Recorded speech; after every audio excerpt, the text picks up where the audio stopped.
আসসালামু আলাইকুম রহমতুল্লাহি ওবরাকাতুহু। এক নজরে কোরআন আর ডক্টর মিজানুর রহমান আজহারের রচিত আজকে আমরা যে সূরাটি পড়ব, সূরাটি হচ্ছে সূরা আল মুজদালা। তো ইনশাল্লাহ আমরা আজকে এক নজরে কোরআনের সূরা আল মুজদালাহ দেখব। তো সকলকে আবারও এক নজরে কোরআনের যে সূরা মুজদালাহ শোনার জন্য বিশেষভাবে আমন্ত্রণ জানাচ্ছি।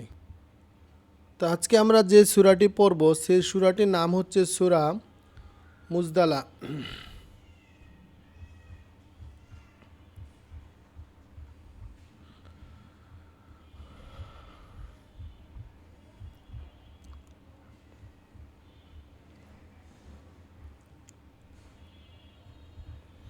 তো সূরা এক নজরে কোরআনে সূরা মুজদালার এটি হচ্ছে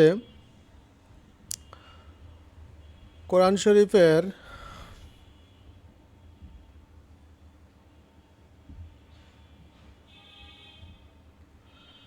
এক নজরে কোরআন সূরা মুজাদ্দালা তারতিবিল নুজুল অর্থাৎ নাজিলের ধারাবাহিকতায় তথা কোন সূরার পর নাজিল হয়েছে তা বিবেচনায় এটি হচ্ছে 105তম সূরা।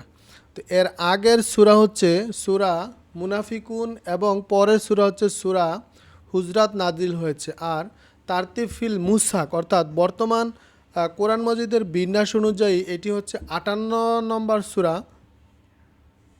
এর আগের সূরা হচ্ছে সূরা হাদিদ এবং পরের সূরা হচ্ছে সূরা হাসর। তো এই সূরাটি মুজদালা এটি হচ্ছে পঞ্চম হিজরির দিকে নাজিল হয়েছে, তাই এটি হচ্ছে মাদানী সূরা। আর এই সূরাতে আয়াত রয়েছে 22টি। তো এই মুজদালার সূরাটির নামের যে রহস্য রয়েছে সেটি যদি আমরা দেখি, মুজদালা মানে হচ্ছে তর্ক করা। প্রথম আয়াতে উল্লেখ করা হয়েছে এক নারীকে তার স্বামী জিহার পদ্ধতিতে তালাক দিয়েছিল। এই ব্যাপারে সে আল্লাহ রাসূল সাল্লাল্লাহু সাল্লামের সাথে তর্ক করেছিল। সেখান থেকে এই সূরার নামকরণ করা হয়েছে মুজদালা। তো এই মুজদালা সূরার যে মেজর থিম রয়েছে, 3টি মেজর থিমের কথা এখানে বলা হয়েছে। মেজর থিমগুলো 1 নম্বর হচ্ছে রাসূল সাল্লাল্লাহু সাল্লামের আনুগত্য, এবং 2 নম্বর হচ্ছে শয়তানের দল, আর 3 নম্বর হচ্ছে আল্লাহর দল। তো এক নজরে কোরআনে সূরা মুজদালার যে সূরার শুরু এবং শেষের যে সম্পর্ক, জাহেলি যুগের তালাকের একটি পদ্ধতি নিয়ে একজন মহিলা সাহাবী নবীজির সঙ্গে তর্ক করছিল। সুতরাং মুজদালার প্রথম আয়াতে উঠে এসেছে সে ঘটনা। আল্লাহ সূরাটির শেষ আয়াতে আল্লাহ তাআলার সাহাবীদের কর্মকাণ্ডের উপর নিজের সন্তুষ্টি প্রকাশ করেছেন। আল্লাহ তাদের উপর সন্তুষ্ট, তারাও তার উপর সন্তুষ্ট, তারাই হচ্ছে আল্লাহর দল। আর মুজদালা অন্য সূরার সাথে যে সম্পর্ক, এই সূরার আগের সূরা হলো সূরা হাদিদ, যার শেষে বর্ণনা করা হয়েছে যে আল্লাহ তাআলা বিপুল করুণার অধিকারী। সূরা মুজদালার শুরুতে আল্লাহ সেই করুণার বহিঃপ্রকাশ ঘটেছে এভাবেই যে একজন তর্ককারী নারী সাহাবীর কথা তিনি শুনছেন, আর তার অনুযোগের প্রেক্ষিতে আল্লাহর বিধান দিয়েছেন। তো আমরা যদি এই সূরাটির শানে নজুল শুনতে চাই, সূরাটির শানে নজুল হচ্ছে জাহেলি যুগে কিছু রীতিনীতি প্রচলিত ছিল। যেমন কেউ যদি তার স্ত্রীকে তালাক দিতে চাইতো, তাহলে সে তার স্ত্রীকে বলতো, তুমি আমার মায়ের পিঠের মতো। ব্যাস, স্ত্রীকে মায়ের পিঠের সঙ্গে তুলনা করতে না করতেই তালাক হয়ে যেত। তালাক দেওয়ার এই পদ্ধতিকে জিহার বলা হয়। জিহারের হিজরতের পর মুসলিমদের কারো কারো মধ্যে তখন এই জাহিলি রীতির প্রভাব রয়ে গিয়েছিল। একবার আউস ইবনু সাবিত সাল্লাল্লাহু সাল্লাম তার স্ত্রী খাওলা রাদিয়াল্লাহকে জিহার করে বসেন। খাওলা তখন নিজের ও সন্তানের ভবিষ্যৎ নিয়ে চিন্তিত হয়ে পড়লেন। এরপর ছুটে গেলেন নবীজির কাছে। সব কিছু শুনে রাসূল সাল্লাল্লাহু সাল্লাম বললেন, তুমি তার জন্য হারাম হয়ে গিয়েছ। খাওলা বললেন, আমি আউস তো আমার কোনো তালাক দেয়নি। নবীজি তাকে একই উত্তর দিলে সে বলল, আমি আমার অনুযোগ আল্লাহর কাছে পেশ করছি। এভাবে তাদের মধ্যে একই কথা বারবার হতে থাকে। এই ঘটনার পরিপ্রেক্ষিতে এই সূরার প্রথম কয়েকটি আয়াত নাজিল হয়েছে, যেখানে এসেছে জিহাদ সম্পর্কে বিস্তারিত বিধান। এছাড়াও বেশ কিছু সামাজিক আইন এই সূরার মাধ্যমে মুসলিমদেরকে জানিয়ে দেওয়া হয়। ইহুদি ও মুনাফিকদের চরিত্র তুলে ধরা হয়েছে এইখানে। পাশাপাশি তাদের সাথে সাথে আরও যত ইসলাম বিরোধী গোষ্ঠী আছে তাদের ব্যাপারে মুমিনদের অবস্থা কী হওয়া উচিত সেসব জানাতে আল্লাহ তাআলা এই সূরাটি নাজিল করেছেন।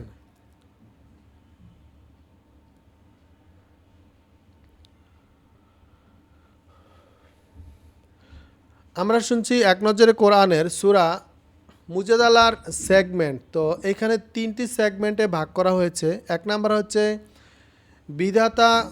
বিধানদাতা কেবল আল্লাহ। এই সূরাটি শুরু হয়েছিল জাহিলি যুগের একটি প্রথার কথা তুলনা করে। ইসলাম আগমনের পর এইসব প্রথা মূল্যহীন, বরং আইন চলবে একমাত্র আল্লাহর। অপমানজনক শাস্তি। সূরার মধ্যকার আলোচনা করা হয়েছে যারা আল্লাহকে ও তার রাসূলকে অস্বীকার করে তাদের জন্য অপেক্ষা করছে অপমানজনক শাস্তি। আর মুমিনদের অবস্থান তুলে ধরা হয়েছে সূরার একেবারে শেষ আয়াতে। ইসলাম বিরোধীদের প্রতি মুমিনদের দৃষ্টিভঙ্গি কেমন হবে সেই বিষয়ে আল্লাহর দিক নির্দেশনাও কিন্তু দেওয়া হয়েছে এইখানে। তো এই সূরার ফজিলত সম্পর্কে যদি আমরা জানতে চাই, সূরা মুজাদালা অর্থাৎ মুফাসসালার সূরাগুলো অন্তর্ভুক্ত।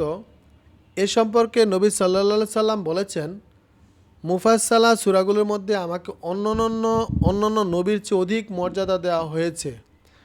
কজ অফ ইফেক্ট অর্থাৎ মুসলিম ভাইদের সাথে দ্বীনের ব্যাপারে আলোচনা করলে নিজের ও ঈমান বাড়ে, সেই সাথে পারস্পরিক সম্পর্ক আরও মজবুত হয়।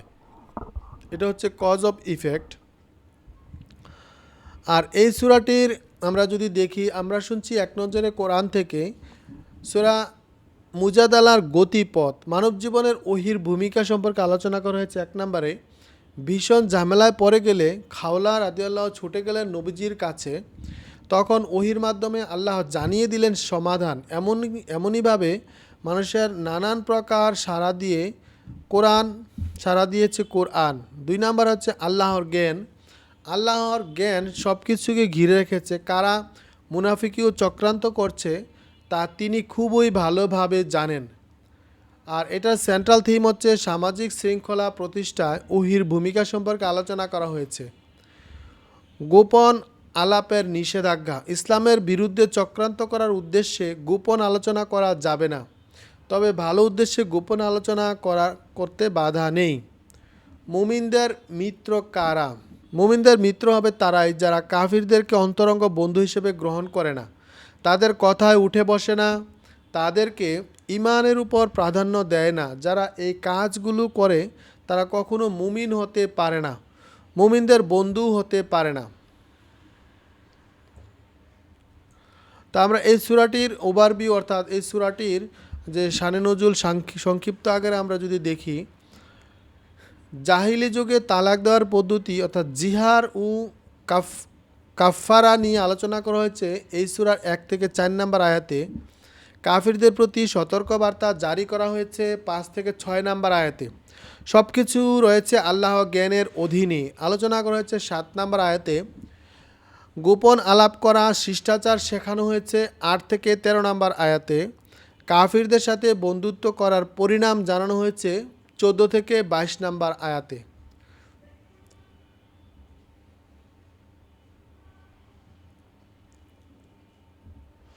এক নজরে কোরআনের সূরা মুজাদালার কেস স্টাডি সম্পর্কে আমরা যদি জানি, এই সূরার কেস স্টাডি হচ্ছে যারা আল্লাহ ও তার রাসূলের বিরুদ্ধে অবস্থান নেয় তাদেরকে লাঞ্ছিত, অপদস্থ ও পরাজিত করা হবে, যেভাবে তাদের আগের লোকদেরকে লাঞ্ছিত, অপদস্থ ও পরাজিত করা হয়েছিল।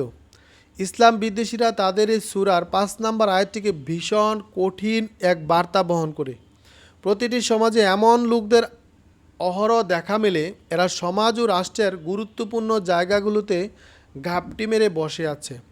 নিজেদেরকে মুক্তমনা, প্রগতিশীল আর বিজ্ঞানমনস্ক কত কিছু বলে পরিচয় দেয়, তবু তাদের আসল পরিচয় মুছে যায় না, কারণ এরা নিজেদের সমমনাদের নিয়ে গোপনে আতত করতে থাকে। সমাজ বা রাষ্ট্র থেকে কিভাবে ইসলামকে বাদ দেওয়া যায় সেই চিন্তাতেই তাদের ঘুম হারাম। কিন্তু ইতিহাস থেকে আমরা এই ধরনের লোকদের পরিণতি জানতে পারি। আজকের দুনিয়ায় আর কোনো মোড়ল আছে, সেই প্রতাপশালী ফেরাউন কারাউনরাও টিকতে পারেনি। মিশরের রয়্যাল মিউজিয়ামে থাকা ফেরাউনের লাশটাও কিন্তু এখনও সকল প্রতাপশালী শাসক আর নেতাদের সাবধান করে যাচ্ছে। আসলে যারা ইসলামের বিরুদ্ধে হম্বিতম্বি করে, দুদিন বাদে এদের বাড়াবাড়ি বন্ধ হয়ে যায়। স্রোতের টানে খড়কুটন যেমন ভেসে যায়, ঠিক তেমনই অবস্থা হয় তাদের। তো এই সূরাটি রিফ্লেকশন বা তাদাব্বুর যদি আমরা জানি, কারোর সাথে সাক্ষাৎ হলে আপনি তাকে কি বলে অভিবাদন জানান? শুভ সময়, শুভ সকাল, শুভ সন্ধ্যা, হ্যালো, এইগুলো। অথচ কোনো মুসলিম ভাইয়ের সাথে সাক্ষাৎ হলে কি বলতে হবে আল্লাহ তা শিখিয়ে দিয়েছেন। সালাতের শুরুতে বলতে হবে, সাক্ষাতের শুরুতে বলতে হবে আসসালামু আলাইকুম ওয়া রাহমাতুল্লাহি ওয়া বারাকাতুহু। আপনার উপর আল্লাহর শান্তি, রহমত ও বরকত আসুক। কত সুন্দর এই অভিবাদন! সাহাবায়ে কেরামদের মাঝে যতবারে দেখা হতো ততবারে তারা সালাম দিতেন। ফলে তাদের পারস্পরিক সম্পর্ক ছিল ভালোবাসায় পূর্ণ। তাই সমাজের আমরাও সালামের প্রচার প্রসার করব, বেশি বেশি সালাম দিব। আরেকটি বলা হয়েছে, যারা আল্লাহ ও পরকালকে সত্য বলে মানে তাদেরকে তুমি সেসব লোককে ভালোবাসতে দেখবে না যারা আল্লাহ তার রাসূলের বিরুদ্ধে অবস্থান নেয়। যেমন অর্থাৎ এমন একজন খাঁটি মুমিন খুঁজে পাওয়া যাবে না যে আল্লাহ তার রাসূলের বিরোধিতাকারীদের সমর্থন করে, ভালোবাসে। আল্লাহর শত্রুদেরকে ভালোবাসলে তাদেরকে সমর্থন করলে ঈমান নষ্ট হয়ে যায়। এখন কেউ যদি কাফির, মুশরিক, বেঈমানদের পছন্দ করে, তাদের সাথে অন্তরঙ্গ সম্পর্ক পাতায়, তাহলে এটি প্রমাণ করে যে তার অন্তরে ঈমান নেই।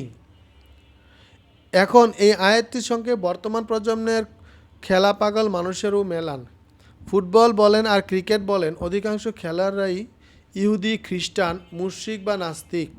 অথচ মুসলিম নামধারী অনেকেই আজ তাদেরকে আইডল মানে, হৃদয় উজাড় করে ভালোবাসে।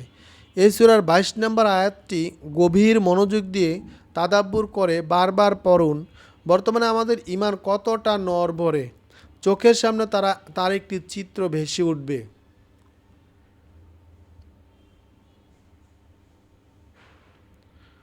ইনশাল্লাহ আমরা যে সূরাটি পাঠ করলাম সেই সূরাটি শেষ হলো। আমরা যে সূরাটি পাঠ করলাম সূরাটি ছিল সূরা আল মুজাদ্দালার পরে আমরা যে সূরাটি পাঠ করব সেই সূরাটি হচ্ছে সূরা আল হাসর।